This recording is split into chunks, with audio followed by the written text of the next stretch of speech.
Senhor, ministrando, pregando, fazendo aquilo que o Senhor tem colocado nos nossos corações para fazer. Eu gostaria que você acompanhasse comigo no livro de Jó. O capítulo é o número 14. Nós vamos ler alguns versos aqui.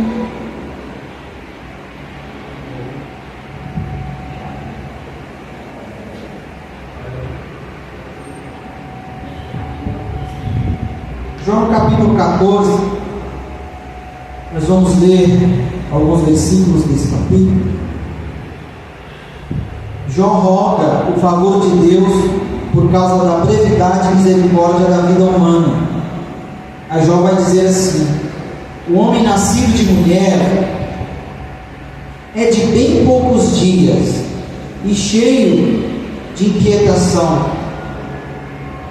Sai como a flor e se seca, foge também como a sombra e não permanece. E sobre este tal abres os teus olhos, e a mim me fazes entrar em juízo contigo. Quem do mundo tirará o puro? Ninguém, visto que os teus dias estão determinados, contigo está o número dos seus meses, e tu lhe pusestes limites, e não passará além deles. Desvia-te dele, para que tenhas repouso, até que, como jornaleiro, tenha contentamento no seu dia. Aí esses dois versículos agora são aonde eu me ativo aqui. Porque há esperança para a árvore, que se for cortada, ainda se renovará, e não cessarão os seus renovos.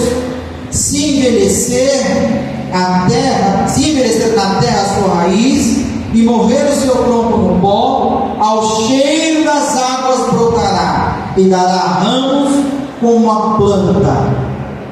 Amém?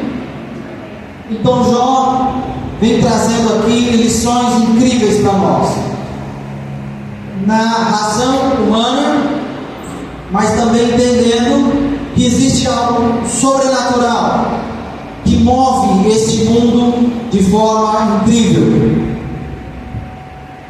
Nós iniciamos o culto esta noite falando de uma série de coisas. O versículo que foi lido no Salmo 125, os louvores que foram feitos aqui, nós louvamos o louvor presente da água, que fala que a nossa esperança é a vinda do Senhor. É como se alguém estivesse cantando para ele: Senhor, a nossa esperança é a tua vinda, porque o Rei dos Reis vem nos buscar. O louvor que a Evelyn cantou diz: despreocupa, fica calmo, não se assuste. Ou seja, tratando da situação da qual o pastor Manuel pregou aqui, sobre a situação que os discípulos no barco com Jesus, o mar revolto.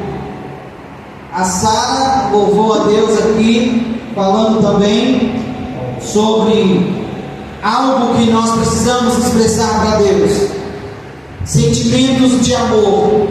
A irmã Luzia leu versos aqui que diz que nós não temos que estar preocupados, que nós temos que se humilhar diante da potente mão de Deus. Em outro versículo dizia que nós temos que buscar o Senhor desde cedo.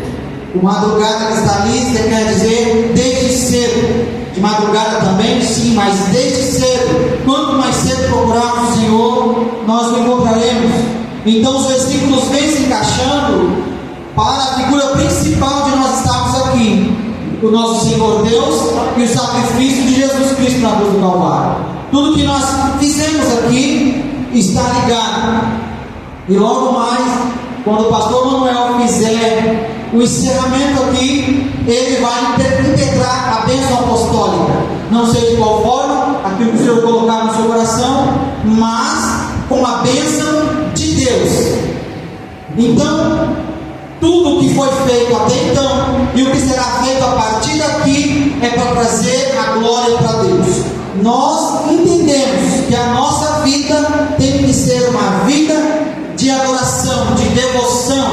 Tudo que que nós fizermos, tempestade ressonado para Deus. Então Jó vem dizendo que o homem nascido de mulher é de poucos dias. Ele compara a vida do homem com uma flor que sai, que brota, mas logo ela morre, porque tem ação do sol, tem ação do vento, tem ação dos insetos, né? Que ao picar aquela flor, ela perde ali o alimento que ela precisa, é interrompido, o fluxo é interrompido, e essa flor morre. E ele fala, né? Sai como a flor e se seca, foge também como a sombra e não permanece, porque só tem sombra quando tem sol, ou quando tem escuridão e tem claridade, né? Você só vai ter sombra porque você vai ter um contraste entre sombra e luz, ou o sol, onde tem cobertura, o sol ali ele não consegue. Nós sabemos que tem sol, nós sentimos os impactos do sol, o calor do sol, mas onde tem sombra, nós estamos abrigados, não é verdade? Mas o sol não deixa de estar. A luz da mesma forma, nós sabemos que tem a luz porque tem a escuridão. Quando a luz chega, a escuridão vai embora. Então ele diz que foge também como a sombra e não permanece. E ele vai falando que Deus determina o quanto tempo o ser humano vai existir, né? Há de também se incrementar nesse contexto, que tem versículos bíblicos que diz que a vida do ser humano ela vai até 70, 80, o que passar disso é cansaço, é enfado. E Jó entende isso, e ele vem falar: quem do imundo tirará o puro? Ninguém pode fazer isso, porque ele entende que é só Deus. Aí ele vem completando aquele versículo que eu disse antes: visto que os seus dias estão determinados contigo, ele fala para Deus: Senhor Deus, contigo está o número dos seus meses, e tu lhe puseste limites, e não passará além deles. É só Deus que sabe, porque a onisciência, a onipresença de Deus está dizendo até quando nós viveremos, até quando nós teremos vida. Então nós entendemos que tudo parte de Deus e volta para Deus. Tudo parte de Deus e volta para Deus, porque Ele é o grande Criador de todas as coisas que há na terra. E a palavra do Senhor diz que quando nós, seres humanos, morremos, o pó volta à terra, porque de lá foi criado, e o Espírito volta a Deus que o deu. Então Deus faz parte do começo, Deus faz parte do meio, e Deus fará parte do fim. A eternidade é um dos atributos de Deus. Nós temos sim o tempo, os meses, anos, horas que determinam o nosso tempo. Nós nos pautamos em cima do tempo, porque temos tempo de trabalhar, como a missionária Luzia bem falou aqui, de Eclesiastes 3, que o sábio Salomão vai falando que há tempo para tudo: tempo de nascer, tempo de morrer, tempo de rir, tempo de chorar. Então ele vai falando, porque ele está falando da limitação humana, ele está falando que isso existe para o ser humano, mas para Deus não existe tempo, porque Ele é o grande controlador do tempo. Nas mãos dele está todo o poder. Ele que determina quem vai viver e quem vai morrer. Ele determina se nós iremos além ou não. Enquanto o ser humano relutar contra Deus, de que existe um Deus, um ser sobrenatural que controla tudo e todos, agora sim, existe também a lei da semeadura. Aqui eu já não quero entrar por esse lado, eu quero entrar pelo lado que nós acreditamos que existe um Deus,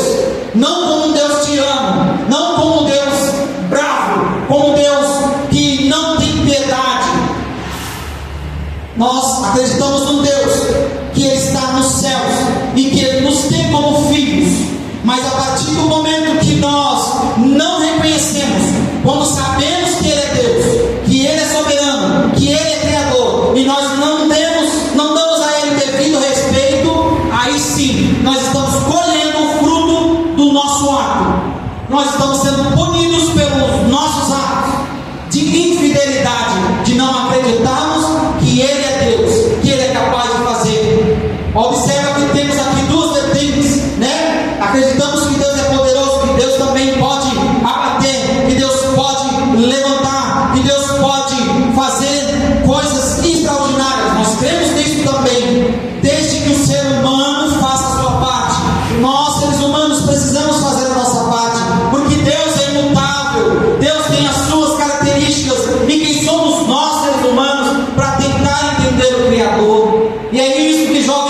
que nós temos a nossa vida determinada, mas é Ele quem diz até onde nós vamos, até onde podemos ir.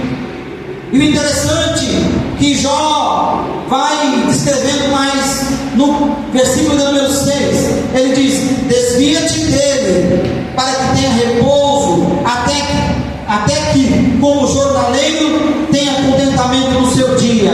E aí, os versos 7, 8 e 9 é onde o Senhor colocou o meu coração para que nós venhamos a falar. Até então eu estava dando um contexto geral para dizer onde que Jó estava. Vale lembrar que vocês sabem da história de Jó, sabem por tudo que Jó passou. Aqui ele está ainda no capítulo 14. O livro de Jó tem 42 capítulos, mas eu acredito que a história desse homem não se resume nesses 42 capítulos. O historiador, o escritor que escreveu, conseguiu colocar em 42 capítulos, mas Jó viveu uma vida tremenda de luta, até que ele fosse alcançado por Deus. E nos versos de 7 a 9, ele diz: ainda que aconteça tudo isso que eu disse antes, aqui, Jó profere com a sua boca, porque há esperança para a árvore, que se for cortada, ainda se renovará. Mas não faz sentido uma árvore se renovar se ela foi cortada. Ela foi cortada, ela não tem mais vida, ela não tem mais como sobreviver. Mas tem uma vírgula aqui: e não cessarão os seus renovos. Ele fala: não cessarão os seus renovos. Ela foi cortada, mas os renovos ainda estão em algum momento ali. Se envelhecer na terra a sua raiz, e morrer o seu tronco no pó, ao cheiro das águas brotará e dará ramos como uma planta. O que Jó está querendo dizer nesse contexto? Que nós temos que estar ligados em Deus, que nós temos que estar ligados na raiz. A nossa raiz tem que estar firmada em Deus, porque ainda nós podemos ser cortados. Os nossos troncos podem ser cortados, as nossas folhas, nossos frutos, mas se as nossas raízes, nós podemos até nos envelhecer.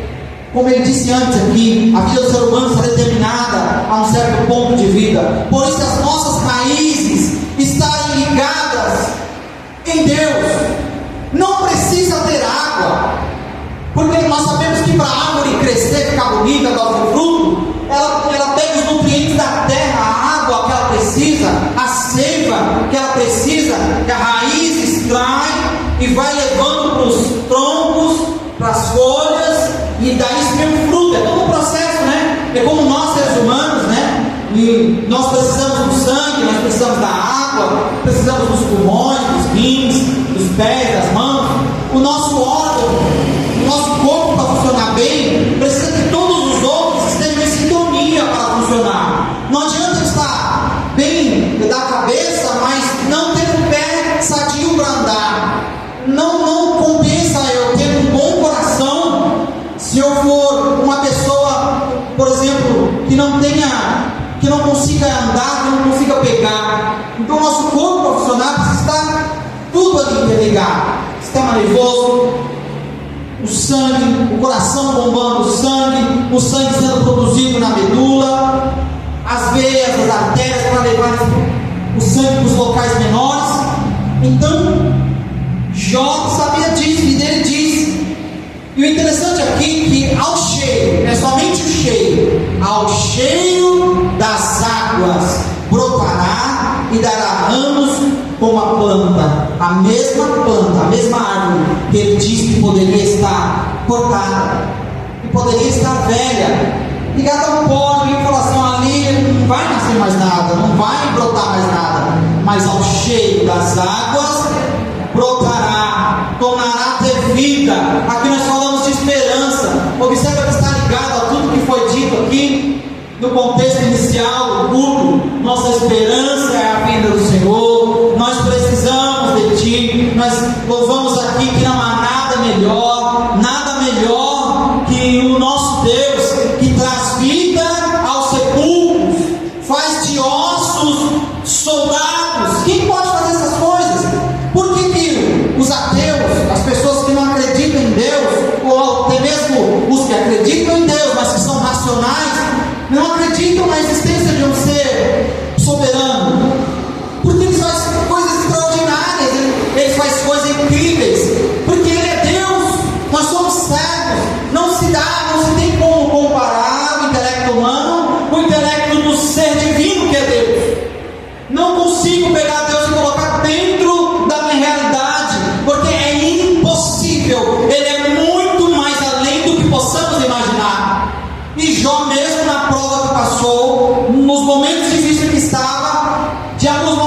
questionar Deus. Ele sabia que ele estava passando por aquilo, mas que existia Deus. Em algum momento você vai ver Jó blasfemando. Ele questionou, sim, porque nós questionaríamos na mesma situação que ele estaria. Com certeza questionaríamos, com certeza até mesmo nós reclamaríamos de Deus. Você não vai ver Jó reclamando, vai ver Jó perguntando, vai ver Jó maldizendo o dia que ele nasceu, vai ver Jó dizendo que a vida do ser humano é assim assado, mas contra Deus ele não disse nada. Contra Deus ele não disse nada. Ele sabia que ele não estava em pecado, mesmo os seus amigos dizendo, apontando o dedo e falando: Jó, certamente você está assim porque você pecou, certamente você está assim porque você em algum momento desagradou a Deus. E Jó sabia que ele não tinha desagradado a Deus. Talvez o contexto que traz Jó até esse momento é porque ele: Senhor, mas quando os meus filhos pecavam, eu oferecia sacrifícios a ti. Quando os meus filhos faziam coisas erradas, eu ia diante de ti, eu fazia sacrifícios a ti. O próprio Deus fala de Jó que ele era um homem íntegro, temente. Pois, porque ele era temente. Se não fosse temente, Deus não falaria. Então Jó tinha intimidade com Deus. Jó não era um religioso, Jó tinha relacionamento com Deus. Talvez o dilema de Jó, além da doença, era essa questão, essa dúvida: se realmente eu sou temente a Deus, eu faço tudo o que tenho que fazer, então por que eu estou nessa vida? E ele não encontrava resposta, e a esposa diz: amaldiçoa o seu Deus e morre, porque não existe mais solução para você. Os amigos vêm: Jó, você pecou, você fez algo contra Deus. E ele sabia que ele não tinha feito nada, que ele não podia amaldiçoar a Deus, que ele não tinha pecado, mas ele estava sofrendo. Olha só o dilema do ser humano, entende? Então ele começa a falar e ao mesmo tempo ele cria respostas para aquilo que parecia lógico para ele, mas ele sabia que existia alguém superior que estava olhando para ele e que ninguém mais, amigos, esposas, filhos que tinham morrido, não tinha mais. A resposta de Jó vinha só de Deus. Mas eu acho interessante que Jó, em alguns momentos, ele mesmo se indagava e ele mesmo respondia para algumas coisas que ele não teve resposta. O próprio Deus respondeu com questionamentos, ou seja, ele ficou mais confuso ainda. Quando Deus responde: onde estava tu? Onde estavas tu quando eu fundei as bases da terra? Onde estava você quando eu disse para o mar: vem até aqui, daqui você não passa? Onde você estava quando eu criei o ser humano, o ser vivente, os animais, os répteis, os animais do mar? Então Deus começou a questionar, responder a Jó com questionamento. E eu imagino que Jó ficou mais confuso, mas Jó sabia que não precisaria muito de Deus, somente o cheiro das águas, para que aquela árvore voltasse a ser a árvore que ela era antigamente, ou até mesmo mais frondosa, com mais frutos, mais revigorante, mas que ela precisaria estar com as suas raízes firmadas em Deus. Esse texto, ele é incrível, e o Senhor falou comigo aqui na sexta-feira, quando eu estava orando, que a nossa esperança, ela tem que estar firmada em Deus. A nossa esperança não pode estar firmada em nada do que acontece no contexto onde não tem Deus. Na esfera humana, apesar de estarmos inseridos na terra, apesar de utilizarmos de recursos dessa terra, o que Deus falava comigo era exatamente a questão de se envolver no mundo para conseguir algo. Não é assim que nós iremos além. Quando você faz parte do mundo para ganhar o mundo, depende. Você só pode fazer isso se o Senhor realmente está falando contigo. Muitas pessoas têm se perdido por conta dessa questão, mas nós estamos aqui essa noite nesta manhã, porque entendemos que nós viemos de Deus e precisamos de Deus para sobreviver, mas não andarmos como o mundo anda, não andarmos com as práticas ilícitas que o mundo faz, ou até mesmo se corromper para conseguir ser visto, para conseguir ser lembrado. Nós dependemos única e exclusivamente de Deus, ainda única e exclusivamente de Deus,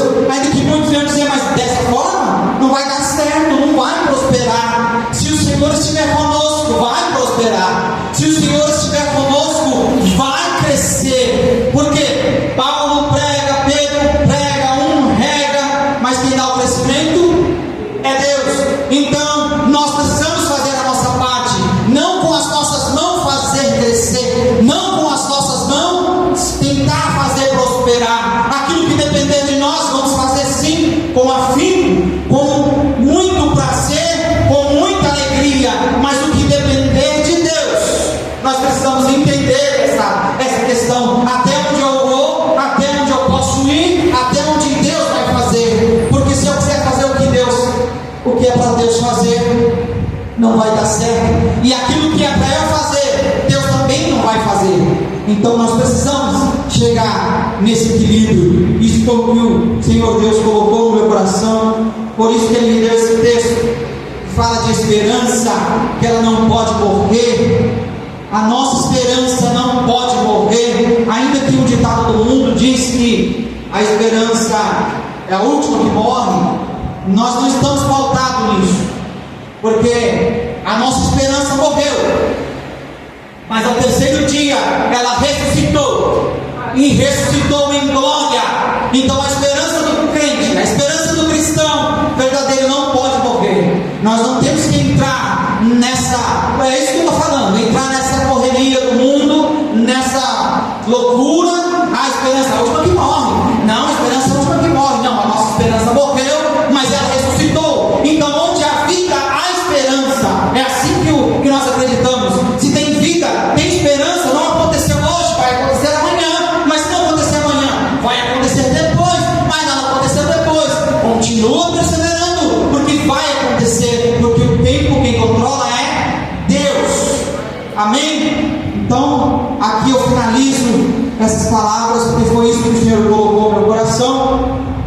Eu quero chamar aqui o pastor Manuel, fundador, juntamente com a missionária Luzia, são os fundadores desse ministério. Quero chamar o pastor Manuel aqui para fazer o encerramento